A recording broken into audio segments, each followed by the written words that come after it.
आज की कहानी सोशल मीडिया फ्रेंड अभय एक सीधा साधा लड़का था।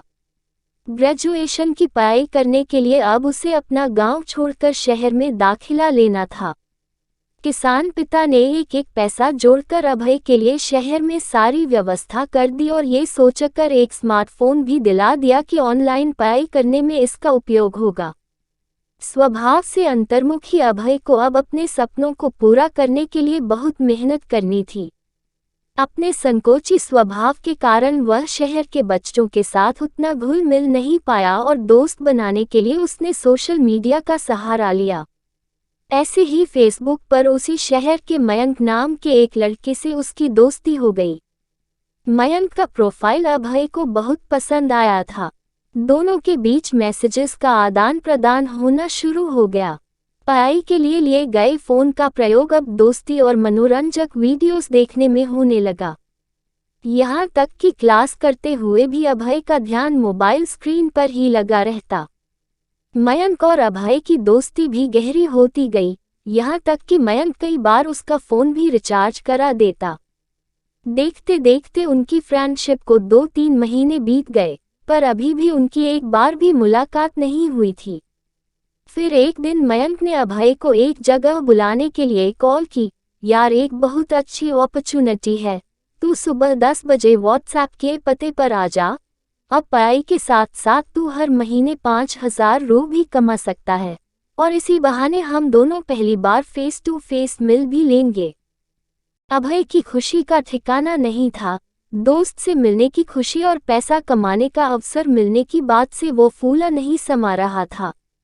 अगले दिन वह सुबह जल्दी उठा और तैयार होकर मयंक के दिए पते की ओर बढ़ गया। वो जगह शहर से कुछ दूर थी, इसलिए अभय उधर जा रही एक बस पर सवार हो गया। 1 घंटे के सफर के बाद आखिरकार वो पूछते पाछते दिए हुए पते पर पहुंचा। अभी वह दरवाजा खटखटाता कि इससे पहले एक कार उसके पास आकर रुकी।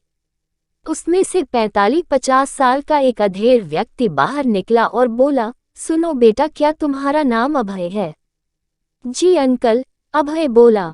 मुझे मयंक ने भेजा है। दरअसल अचानक मीटिंग का स्थान बदल गया है। आओ कार में बैठो, मैं तुम्हें सही जगह ले चलता हूँ, व्यक्ति बोला। अभय फौरन कार में बैठ गया और वे आगे बढ़ गए। व्यक्ति ने अभय की केयर करते हुए उसे पीने के लिए फ्रूटी दी। फ्रूटी पीने के करीब 3 घंटे बाद जब अभय की आंखें खुली तो उसने खुद को एक पार्क में लेटा हुआ पाया। उसे पेट के एक तरफ काफी दर्द महसूस हो रहा था। मोबाइल और पैसे भी गायब थे। कुछ देर तक तो उसे समझ ही नहीं आया कि वो आखिरकार से यहाँ कैसे पहुँच गया। फिर उसने शर्ट उठाकर दर्द वाली जगह देखी तो वहाँ एक चीरा लगा हुआ था। अभय का दिल तेजी से धड़कने लगा। वह समझ चुका था कि उसके साथ कुछ बहुत गलत हो चुका है। वह फौरन भागकर डॉक्टर के पास गया, पर डॉक्टर ने जो बात उसे बताई, उसे सुनकर उसके पैरों तले जमीन ही खिसक गई। उसके शरीर से एक किडनी गायब थी। अब उसकी काटो तो खून नहीं वाली हालत हो गई।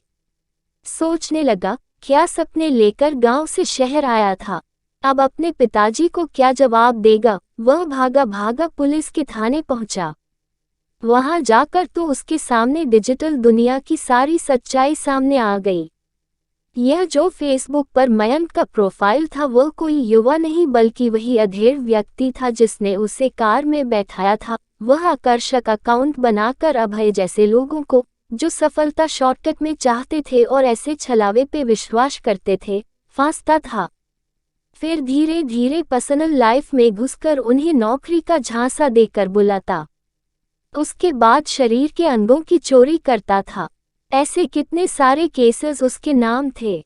सोशल मीडिया पर सोशल ना होकर अगर अभय वास्तविक दुनिया में सोशल होता तो शायद ऐसी नौबत ही नहीं आती। स्क्रीन के पीछे का सच अब आईने की तरह साफ हो चुका था। इतनी बड़ी ठोकर लगने के बाद अब उसने मोबाइल स्क्रीन पर अपना समय गंवाना बंद कर दिया। वास्तविक और आभासी दुनिया के बीच का फर्क अब उसकी समझ में आ चुका था, पर बहुत कुछ खोने के बाद। शिक्षा दोस्तों, ऑनलाइन वर्ल्ड में किसी पर आंख मूंद कर विश्वास करना आपको मुसीबत में डाल सकता है। इसलिए सोशल मीडिया और इंटरनेट को प्रयोग पूरी सावधानी के साथ करें ताकि आपको कभी अभय की तरह पछताना ना पड़े।